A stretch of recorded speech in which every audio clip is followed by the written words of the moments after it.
পথ ভুলে চলে এলে নাকি? আজকাল তো দেখাই নেই। আগে ঘুরে বেরিয়ে চারিদিকে সব খবর নিয়ে শেষে রাজসভায় এসেছি, এই আর কি। গোপাল, আজকে এত দেরি করে এলে? কাউকে রাস্তায় বোকা বানাচ্ছিল বোধহয়। এখানে মহারাজ আপনাকে আর বাইরে পুরো কৃষ্ণনগরকে বোকা বানিয়ে রেখেছে। এই অপবাদ দেবেন না মন্ত্রী মশাই, বোকা খালি আপনাকেই বানিয়েছি। এ কি হচ্ছে মহারাজ? আপনি এর বিচার করুন। প্রণাম মহারাজ। কৃষ্ণনগরের সীমান্তে শত্রু উপস্থিত হয়েছে। শত্রু? কোন শত্রু? কৃষ্ণনগরের 15 ক্রোশ দূরে নবাব তাঁবু ফেলেছেন। গুপ্তচর এসে খবর দিল মহারাজ, তারা কৃষ্ণনগর আক্রমণের পরিকল্পনা করছেন। যুদ্ধ মানে প্রজাদের ক্ষতি। তা সেনাপতি, এই অবস্থায় কি করা যাবে? যুদ্ধ করতে হবে মহারাজ। সে তো শেষ উপায়, কিন্তু তার আগে অন্য ব্যবস্থা নেওয়া কি যায় না? আমরা বরং একজন শান্তি দূত পাঠাই।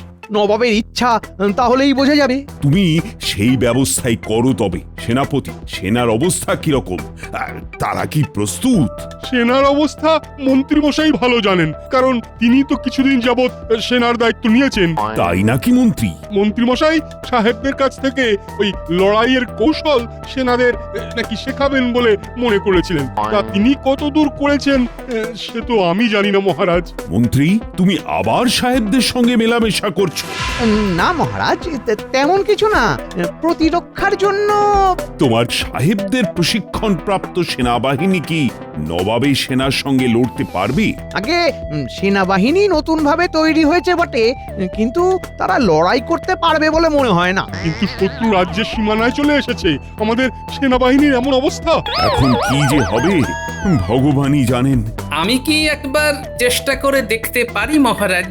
না গোপাল, না, সব কিছুতে মজা করা ঠিক নয়। মন্ত্রী, তুমি দূত প্রেরণ করো, দেখো নবাবের সঙ্গে শান্তি স্থাপন করা যায় কিনা। আর সেনাপতি, তুমি যাও, সৈন্য প্রস্তুত করো। এখনকার মতো সভা এখানে শেষ হলো, বিকেলে আবার দেখা হবে।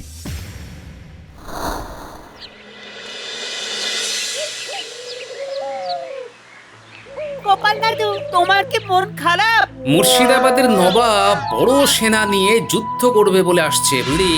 আমাদের সেনাপতিকে কেউ হারাতে পারবে না। সবই কি অত সোজা রে? সেনাপতি বীর হলে হবে কি? নবাবের ফৌজ দেখেছিস? কেন, সে কি অনেক বড় সেনা? বট গাছের মাথায় উঠে দাঁড়িয়ে দেখলেও গুণে শেষ হবে না। হ্যাঁ বাবা রে, এত বড়! হ্যাঁ, বড় বড় হাতি, কামান সব আছে। তাহলে তুমি কিছু ফন্দি করো গোপাল দাদু, তোমার বুদ্ধি দিয়েই নবাবের দলকে হারাতে হবে। হ্যাঁ, এখন তাই করতে হবে দেখছি। মাথায় একটা বুদ্ধি তো এসেছে। তোরা বাড়ি যা, বিকেল হয়ে এলো, আমিও রাজসভায় যাই।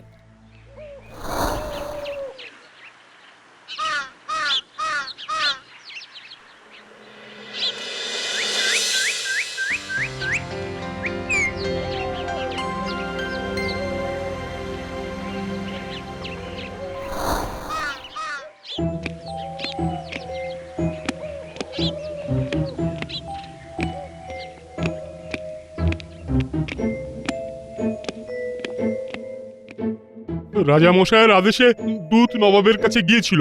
উজির তার কোনো সদুত্তর দেয়নি, শুধু এই চিঠি দিয়েছে। গুপ্তচরের কথা অনুযায়ী তারা কৃষ্ণনগর আক্রমণ করতে প্রস্তুত।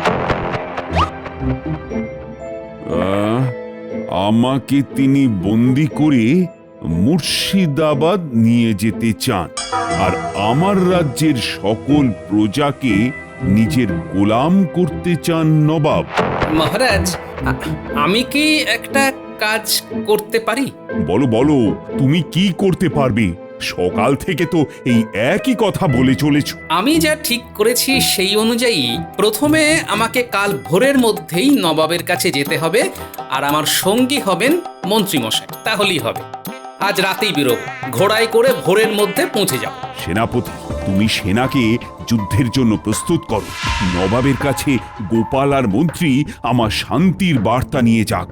গোপাল, এখন সব তোমার আর মন্ত্রীর হাতে। তাহলে রাতে বটতলার নিচে দেখা হচ্ছে মন্ত্রী মশাই। আসার সময় ঘোড়া দুটো নিয়ে আসবেন।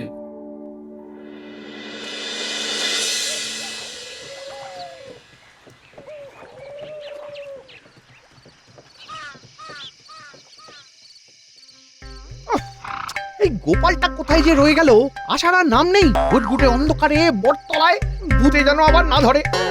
বটতলায় একেবারে ঠিক সময়ে চলে এসেছেন দেখছি। আরে তুমি পারো গোপাল, কতক্ষণ ধরে দাঁড়িয়ে আছি, তোমার পাত্তাও নেই। 15 ক্রোশ দূরে যেতে হবে, নবাবকে হারাতে হবে। একটু পেট পুজো না করলে পারবো কি করে বলুন তো? কাল মরবো না বাঁচবো একদিকে এই চিন্তা, অন্যদিকে সাহেবের খবর মহারাজ পেয়ে গেছেন সেই চিন্তা। এখন কি যে হবে বুঝতে পারছি না। আর তুমি তুমি পেট পুজো করছো। আরে মন্ত্রী মশাই, তাড়াতাড়ি চলুন, 15 ক্রোশ দূরে যেতে হবে, চারিদিকে অন্ধকার, তাড়াতাড়ি চলুন। আচ্ছা মুশকিলে ফেলেছো বাবা, কাল নবাব মারবে, তার আগে আজ মনে হচ্ছে সাপের কামড়ে ডাকাতের হাতে মরবো, নয়তো ভূতেই ঘাড় মটকাবে আমার। আর কিছু হবে না, আমরা একসঙ্গে যাচ্ছি। আমি আছি আর আমার সাথে আছেন আপনি। দুইজন একসঙ্গে থাকলে ভূত কখনোই আসবে না। ভূত আসুক না আসুক, কাল যে নবাব ভূত হয়ে আমাদের ঘাড় মটকাবে তা আমি ঠিকই বুঝতে পারছি। গোপাল তাড়াতাড়ি ঘোড়া চালাও, নইলে আর নবাবের কাছে যেতে হবে না, বাঘ শেয়ালে তুলে নিয়ে যাবে।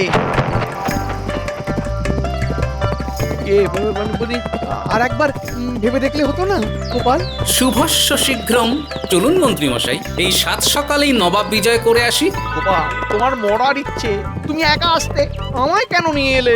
শুনুন, নবাবের জন্য একজন কড়া লোক চাই, যাকে দেখে নবাব একটু সামলে থাকেন। আপনি আমাদের মন্ত্রী মশাই, আপনার থেকে কড়া লোক আমি তাই আর খুঁজে পাইনি। তুমি আমাকেই হাড়ি কাঠে তুলছো? আমার যে কি হবে ভগবান জানে। সব সময় মনে রাখবেন, রাখে হরি মারে কে।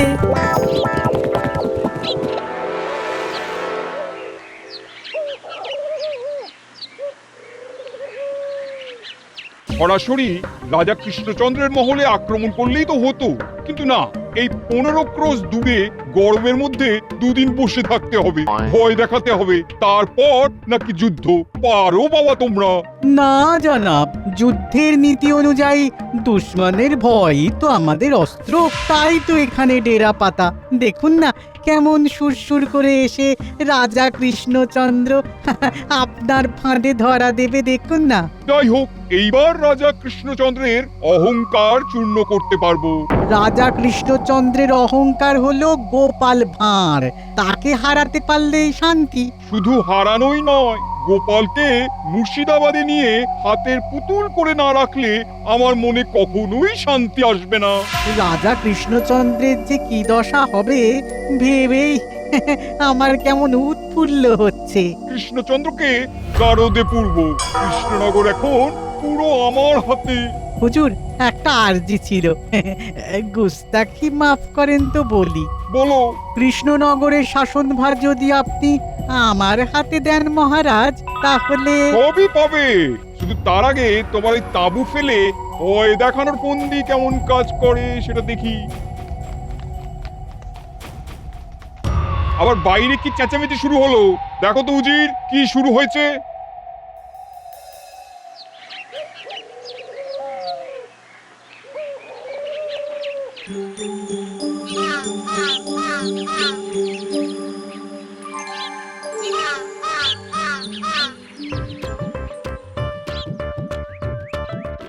আরে গোপাল যে, কৃষ্ণচন্দ্রের কি সভাসদের অভাব হলো যে এখানে একজন ভাঁড়কে পাঠিয়েছে আমার সঙ্গে তার রাজ্যের সওদা করতে?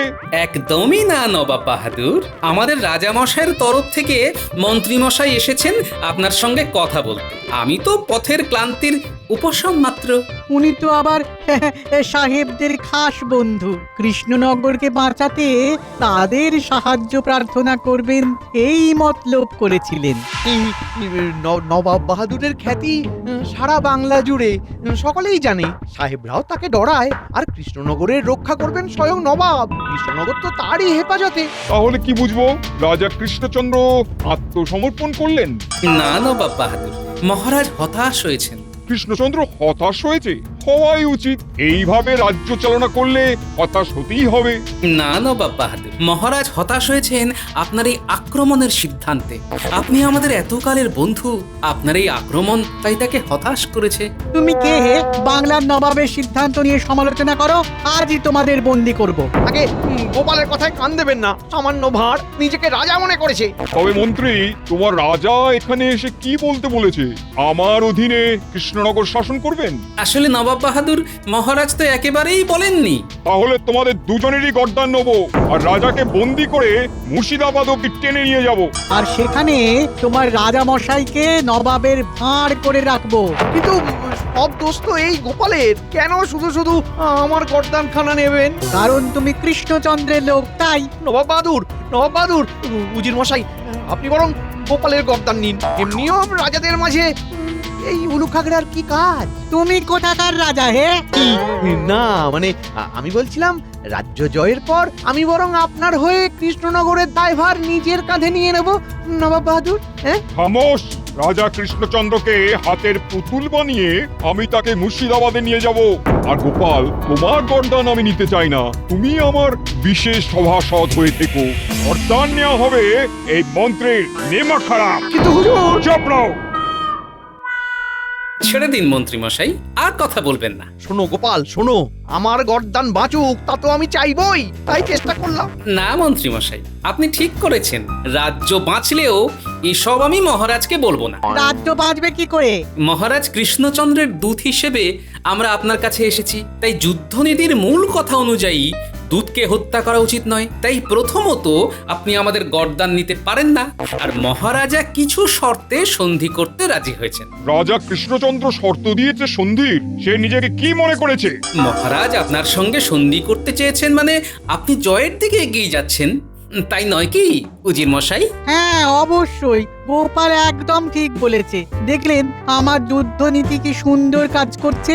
আচ্ছা, সে যাই হোক, কিন্তু কৃষ্ণচন্দ্রের শর্ত কি শর্ত? সে কি আমার মতন শক্তিশালী নাকি? মহারাজ জানেন নবাব বুদ্ধিমান, তাই এই শর্তের মাহাত্ম্য তিনি বুঝবেন। শুধু গোপাল ভাঁড়কে পাঠিয়েছে বলেই এই শর্ত শুনতে আমি রাজি হয়েছি, নইলে নবাব বাহাদুরের জয় হোক। জয় তো হবেই, কোনো উপায় কি আছে? মহারাজা কৃষ্ণচন্দ্র অতীব বিদ্বান ও বুদ্ধিমান মানুষ। নবাব বাহাদুর তার থেকে অনেক বেশি বুদ্ধিমান।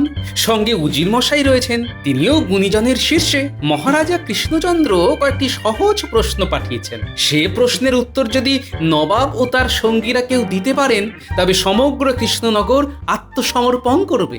আচ্ছা, তবে তাই হোক। তিনখানি প্রশ্ন আমাকে দেওয়া হয়েছে। একটি করে সহজ প্রশ্ন আপনাদের আমি করব, আপনারা তার উত্তর দেবেন।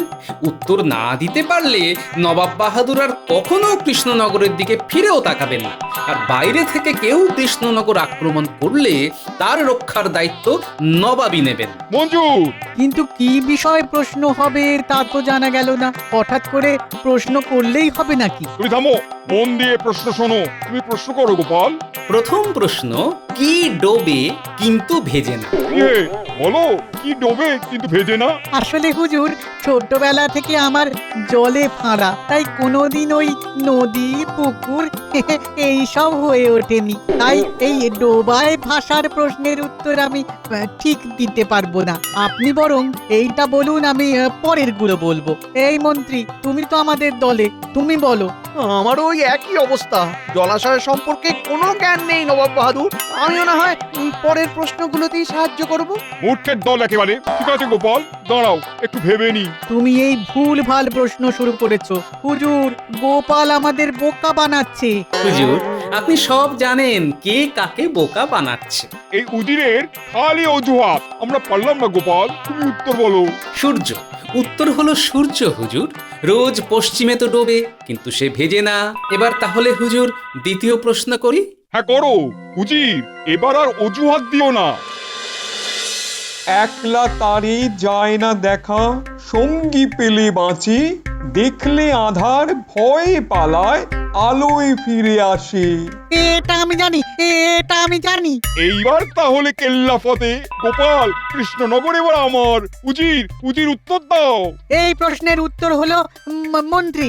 মন্ত্রী একা কখনো থাকে না, সব সময় দল ভারী করে দলে। রাজ্যে আধার যখন আসবে তখন এই দল ছেড়ে পালাবে। উত্তর হলো তাই মন্ত্রী। এসব আবার কি? হ্যাঁ গোপাল, তুমি আমায় এখানেও অপমান করতে ছাড়লে না। এটাও হয়নি। কেন হয়নি? তবে উত্তরটা কি? হ্যাঁ, তবে উত্তর কি? উত্তর হলো ছায়া, মানুষের ছায়া। সে আধার এলেই পালায়, আর আলো এলে আমাদের কাছে আসে। হ্যাঁ, সত্যি মন্ত্রীকে নিয়ে কোনো লাভ নেই। এ কোনো কিছুতেই কাজে আসে না। এইবার তাহলে তৃতীয় প্রশ্ন। এর উত্তর যদি নবাব বাহাদুর না দিতে পারেন তবে মহারাজের শর্ত আপনাকে অবশ্যই মেনে নিতে হবে। কথার খিলাপ করলে কিন্তু ইতিহাস আপনাকে ক্ষমা করবে না। বাংলার নবাব জবানের এক, প্রশ্ন করো। আর উজির, দিনরাত খেয়ে দিয়ে ঘুরে বেরিয়ে অনেক তো হলো, এই প্রশ্নের জবাব দিয়ে নিজের পদের ও আমার মান রক্ষা করো, নইলে না হুজুর, এবার পারবই। প্রথমবার জলের ভয়ে, দ্বিতীয়বার তো বললুম ঠিক উত্তর, কিন্তু গোপাল উত্তর ঘুরিয়ে দিল। সব গোপালের ষড়যন্ত্র। এইটা পারবই, আপনি দেখুন হুজুর। তবে তৃতীয় এবং শেষ প্রশ্ন, উজির, দেখি তোমার জ্ঞানের বহর। গোপালের প্রশ্নে তো তুমি একেবারে জেরবার। না হুজুর, আমি এটা পারবই। মন্ত্রী মন্ত্রী তুমি কিন্তু আমার দলে, পারলে ভালো বকশিস পাবে, হয়তো জমিদারিও পাবে। তাহলে শেষ প্রশ্ন করি নবাব বাহাদুর। হ্যাঁ গোপাল, তুমি প্রশ্ন করো। তৃতীয় প্রশ্ন, যে পালে পাখা আছে এলে করে শব্দ, সদলে এলে পরে লোকে হয় জব্দ। পাখার ওই গুঞ্জনে ভরে যায় এ আকাশ, মাথায় উঠে পড়ে কৃষকের চাষবাস। গোপাল সব ভুলভাল প্রশ্ন করেছে নবাব বাহাদুর। পালে পাখা, লোকে জব্দ, শুধু ওই চাষবাসটাই ঠিকঠাক, বাকি সব ভুল। উজির, পারবে তো বলো, মেলা কথা বলো না।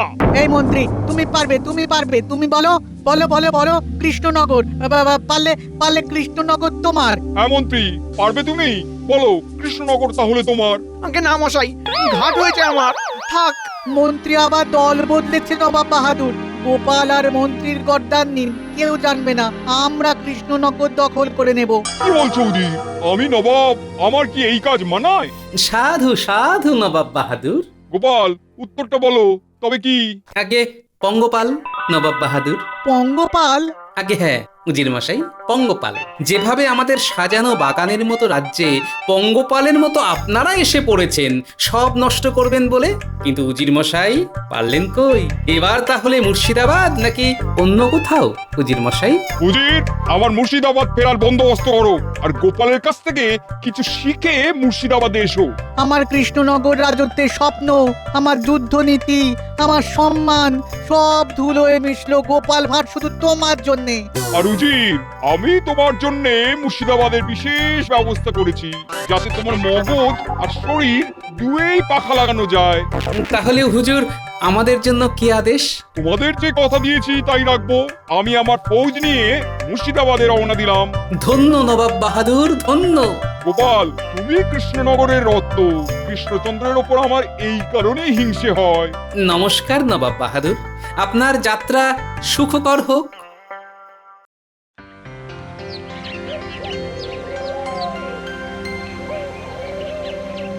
কৃষ্ণের নগরে আজ আসিল সমর, মন্ত্রী শান্ত্রী সবাই কাঁপে থরথর। কেমনে বাঁচিবে সবে, পাইবে নিস্তার, মন্ত্রী সাথে চলিল রণে একা গোপাল ভাঁড়। সত্যি গোপাল, তুমি না থাকলে এই যাত্রা সাঙ্গ হয়ে যেত। আগে শুধু আমি নয়, মন্ত্রী মশাইও প্রশংসার দাবি রাখেন মহারাজ। তিনি যেভাবে নবাব আর উজিরকে বোকা বানালেন, তারা যে ভাবলেন মন্ত্রী মশাই তাদের দলে, আর এইভাবেই। থাক গোপাল, থাক সেসব কথা। না সত্যি মন্ত্রী মশাই খুবই সাহায্য করেছেন। ওই সিকি ভাগ মহারাজ। কেন হে মন্ত্রী, নবাবের কাছে কি কৃষ্ণনগরের সিংহাসন চেয়েছিলে নাকি? আগে না মহারাজ, উনি তো সামাল দিলেন। উজির তো সিংহাসনে বসার জন্য খুব উদ্গ্রীব, শুধু মন্ত্রী মশাইয়ের প্রতিযোগিতায় তিনি আর পারলেন না। কিসের প্রতিযোগিতা? কিছু বুঝলাম না যে। না মহারাজ, সেসব কিচ্ছু না, কিন্তু আমার একটা প্রশ্ন আছে। গোপাল নবাবের কাছে যাওয়ার সময় আমাকে কেন নিয়ে গিয়েছিল? আসলে মন্ত্রী মশাই, রাত্রে এমনিই আমার ব্রহ্মদত্তির ভয়, তারপর আবার জঙ্গল, তাই রাতের বেলা বেরোনোর সময় ভাবলাম এই 15 ক্রোশ পথ জঙ্গলের মধ্য দিয়ে যাওয়ার সময় আপনাকেই নিয়ে যাব। আপনি থাকতে কি আর আমায় কোনো ভূতে ধরতে পারে? আর মন্ত্রী মশাই সম্পর্কে কিছু কথাও জানার ছিল, যা সম্পূর্ণ হলো।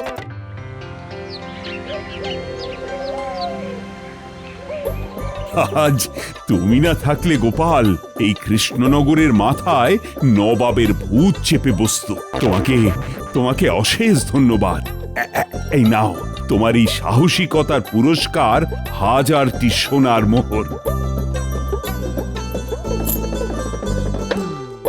আর মন্ত্রী, তোমার জন্য 500টা সোনার মোহর। মহারাজের জয় হোক। মহারাজের জয় হোক। মহারাজের জয় হোক, মন্ত্রীর জয় হোক, গোপালের জয় হোক। কি মন্ত্রী মশাই, বলেছিলাম না, রাখে হরি মারে কে।